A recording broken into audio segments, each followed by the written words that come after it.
बना रहे हैं, इसका पर्पस केपी लर्नर्स को एस्ट्रोलॉजी के प्रति सजग करना है कि वो, और इसका बैटिंग से कोई रिलेशन नहीं है। कोई भी लीगल पर्पस के लिए इसे यूज़ करता है या कोई भी फाइनेंशियल ट्रांजेक्शन इसके बेस पे करता है तो हम लायबल नहीं होंगे। ठीक है सर। तो यहाँ पर बात करते हैं आज के पीएसएल का match number 5, ISU versus PZ. तो ये दोस्तों, ये भी मैं आपको बताऊं, ये मैच भी बहुत अच्छा है। इसमें 6 मिनट क्या, उसके बाद भी आप देखिए 8:30 से 8:36, 54, 54, 10:44 ये चलते जाएंगे तो ये 10:53 तक। आप सोचिए 8:30 से 10:53, मतलब फर्स्ट इनिंग तो पूरी हो गई। ये देखिए आपको दिखाई दे रहा है यहाँ पर, ये बहुत बढ़िया नोट। तो इसमें 6 मिनट ही है, उसके बाद नहीं है। उसके बाद प्योर प्लेनेट है, तो प्योर प्लेनेट आपको डिफाइन कर देगा कि बी कौन है। आपको बी पर ही रहना है। मैं वो कह रहा हूँ शुरू से स्क्रिप्ट फॉलो करनी है। और अगर हम नहीं करते हैं, कोई भी स्क्रिप्ट शुरू से फॉलो नहीं करते हैं, तो आप एक मॉडरेट ऑड्स पे जाइए, 40, 30, 45 ऐसे मॉडरेट ऑड्स पे जाइए। और अगर उसका टाइम ख़त्म हो रहा है तो जाइए, नहीं हो रहा टाइम ख़त्म तो उस पर मत जाइए, और लो आने दीजिए। और अगर आपको दिख रहा है आगे दूसरी टीम का टाइम है तो जा सकते हैं माइनर लिमिट से। और जब नीचे हो जाए और उसका टाइम ओवर हो जाए तब आप बड़ी लिमिट से आ सकते हैं, क्योंकि अब, और वो भी कंडीशंस होती हैं। अगर आपको दिख रहा है वैसा वर्षा हो चुका है तो आप कम लिमिट से जाइए। वैसा वर्षा आपको दिख जाएगा, क्योंकि 80% में कोई भी इंटरफेयर कर देगा। बॉलिंग का 80% टाइम चल रहा होगा, वो विकेटें ले रहा होगा, 80% बॉलिंग होगा, रन बॉल से ऊपर नहीं आएगा स्कोर। अगर 7-8 का रन रेट स्कोर कर दिया ना बीच में, तो वो ख़त्म है, आगे का टाइम अपना ख़त्म कर देगा। अगर बॉलिंग डोमिनेट है 80%, तो बैटिंग टीम का स्कोर रन बॉल से ऊपर नहीं आएगा। उसमें आप देख सकते हैं। और दूसरी बात कि यहाँ पर जो है बहुत बढ़िया डोमिनेट करेगा 10:53 तक, 8:30 से 10:53 फर्स्ट इनिंग हो गई। सेकंड इनिंग का पावर प्ले भी हो गया, मगर 20-20% के जर्क आ रहे हैं यहाँ पे। 1 घंटा 8 से 8:54, तो आप देखो 8:30 से 8:36, 8:36 से 8:54, 24 मिनट तो आपको बढ़िया 90% मिल रहा है। उसके बाद आपको 80% मिल रहा है। तो 80% या 20% के जर्क हैं। अगर लंबे टाइम तक बी आया और बी सीधा नीचे आ गया तो ए कम बैक करेगा। और ये वैसे भी आप देखो यहाँ पर 8:30 से कम 12 बजे तक मैच जाता है, तो 10:53 से 11:45 1 घंटे के लिए पूरा ए बहुत बढ़िया है।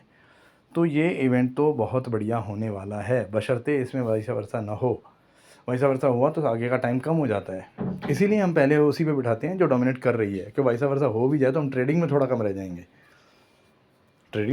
जाएंगे, बाकी तो हम उसी पे आ ही जाएंगे। क्योंकि वैसा वर्षा होगा तो ये फेवरेट आ जाएगा, हमें पता पड़ जाएगा ये बीच में उदमबाजी कर रहा है, अब ये का टाइम कम हो जाएगा, हम बी पर आ जाएंगे, बी वापस नीचे आ जाएगा। तो ये ट्रिक्स होती हैं। ऑपरेटर हमें फंसाना चाहता है, हम ऑपरेटर को फंसाएंगे उसके जाल में ही। और बी के टाइम में अगर ए फेवरेट आ जाता है, वो कर देता है किसी तरीके से, तो आप बी पर आ जाइए, क्योंकि बी का टाइम बहुत लंबा है, बी वापस आ जाएगा, आप ट्रेडिंग कर सकते हैं आराम से। और दूसरी बात, अगर कोई बिफोर टाइम परफॉर्मेंस करता है और उसका टाइम आगे है, जैसे कल मुंबई दिल्ली में हुआ, तो दिल्ली पे आ जाइए, क्योंकि ए का टाइम तो है ही बहुत बढ़िया, लो ऑड्स मिल गए आपको तो ए पर आ जाइए। मगर यहाँ पर ये मैच ख़त्म नहीं होगा 11:45 से, फिर से बी है, तो इसमें भी विनर तो बी है। मगर मैं आपको बता दूँ, ये भी मैच बोथ साइड जा सकता है। अगर आपको पहले बी पर रहना है, बी छोटा आ जाए फिर लेना है, या अगर बी पूरा हाई डोमिनेट कर देता है, ए को क्रश कर देता है, ओवर परफॉर्म कर देता है, तो आप ए पर आ जाइए, ए डेफिनेटली आएगा। मगर उसके ओवर परफॉर्म का वेट कीजिए, फिर उसको ओवर परफॉर्म करने दीजिए, ऊपर जाने दीजिए उसको, और रन बढ़िया बना दीजिए। उसके बाद आप डिप्रेशन में मत आइए। और अगर उस बीच में वैसा वर्षा हो गया है तो फिर दिक्कत हो जाएगी, फिर वो टीम वापस नहीं आएगी। क्योंकि अगर पहले ही उल्टा कर दिया उसने, जो टांग अड़ा दी टीम ने, तो वैसा वर्षा हो गया।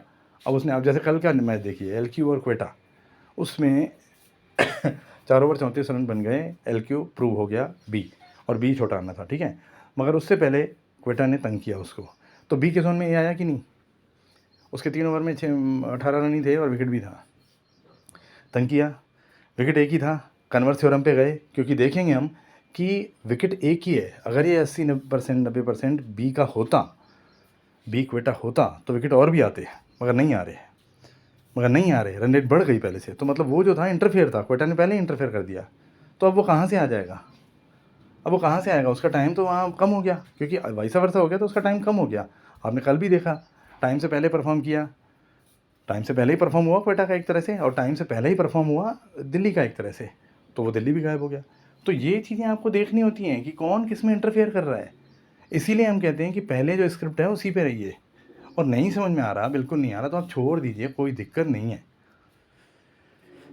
जल्दबाजी में जजमेंट लेने से कोई दिक्कत नहीं है, आपको मौके बहुत मिलेंगे। ये जर कहीं आपको फिर मौके दिलवा देंगे। कल कितने मौके मिले मुंबई पे जाने के, कल कितने मौके मिले दिल्ली पे जाने के, मिले। तो फिर कल उस दिन रात को LQ पे जाने के भी कितने मौके मिले, मिला। मगर आप ये सोचेंगे कि नहीं हम तो इस पे जाएंगे ही नहीं, हम तो नीचे पे ही जाएंगे, तो फिर दोस्तों कुछ बीच में हो गया होगा, तो फिर आपका वापस नहीं आएगा वो ऑड्स। तो दोस्तों यहाँ पर मैं आपको बोल रहा हूँ A बहुत बढ़िया है और उसके बाद B बहुत बढ़िया, तो विनर तो B है यहाँ पे।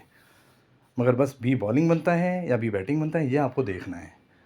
बॉलिंग बनेगा तो स्कोर नीचे चला जाएगा बिल्कुल, और अगर बैटिंग बनेगा तो स्कोर बहुत ऊपर चला जाएगा। आपको दिख ही जाएगा 90% में कैसी परफॉर्मेंस होती है। 90% में डर तब लगता है जब विकेट भी आ रहे हैं, रन भी आ रहे हैं, पता नहीं पड़ता कौन हो रहा है। अब जैसे प्रभसिमरन सामने मारा PBKS वाले मैच में, तो वो तो बहुत बढ़िया हो गया। अब CSK PBKS को मानोगे तो वो तो बहुत कन्फ्यूजिंग था। अब आप कोई भी और मैच लोगे जिसमें बहुत मारा है, तो वो कन्फ्यूज़न तो करता है नोट। मगर यहाँ तो नोट 6 मिनट है, तो वो तो दिक्कत की बात ही नहीं है। ये तो प्योर प्लेनेट आएगा। प्योर प्लेनेट आपको क्लियर बता देगा रन रेट से कि भाई B कौन है। आपको B पर रहना है, बस B पर आ जाइए। ठीक है सर, B नीचे आ जाए फिर A पर आ जाइए। और अगर B आपको सीधा ही नीचे मिल जाता है तो सोचिए आपको ट्रेडिंग मिलने वाली है, A आने वाला है। और अगर B के बीच में A आ जाता है, आपको दिखता है कि भाई B बढ़िया परफॉर्म कर रहा था 80% के हिसाब से ओवर परफॉर्मेंस में विकेट आना लाजमी है। ओवर परफॉर्मेंस करेगा कोई, जैसे ऐसी 80% का जोन है और वो रन बना रहा है 8 ओवर में 100, तो फिर तो विकेट आएंगे ही। मगर वहाँ पर भी आप ट्रेडिंग कर सकते हैं, क्योंकि 8 ओवर 100 में नीचे आ जाएगा B, आप सेफ हो जाएंगे। और अगर 8 ओवर में 64 ही बन रहे हैं फिर भी विकेट आ रहे हैं 3, और फिर में 12 8 96 बन रहे हैं, 12 8 96 के बाद 12 104 बन रहे हैं, फिर भी विकेट आ रहे हैं 5। तो यहाँ पर आप देखिए बॉलिंग इंटरफेयर कर रहा है, रन रेट तो मेंटेन की हुई है, तो बॉलिंग का अपना टाइम कट जाएगा। अब ये बातें आपको धीरे धीरे समझ में आएंगी। ठीक है सर, तो बहुत बढ़िया मैच हो सकता है, और आपको पहले B पर रहना है और B के बाद A पर ट्रेडिंग करनी है। ठीक है, टाइम को नहीं देखना है। अगर आपको बिल्कुल टाइम एंड हो गया है, तो अब आप बोल रहे हैं कि सेकंड इनिंग शुरू हो गई कल मुंबई में, और आप बोल रहे हैं कि नहीं अभी तो 10:40 तक का टाइम था। अरे वो बिफोर परफॉर्मेंस कर रहा है, ठीक है, चलिए बिफोर परफॉर्मेंस कर रहा है, ठीक है। अब आप पेशेंस रखिए, क्योंकि अब उसका अगला जोन है, तो उसमें फिर ये आ जाएगा और आ गया मुंबई। मगर बशर्ते आगे जोन होना चाहिए ना, यहाँ भी है, यहाँ भी B का जोन है। ठीक है सर, तो B पर रहना है पहले।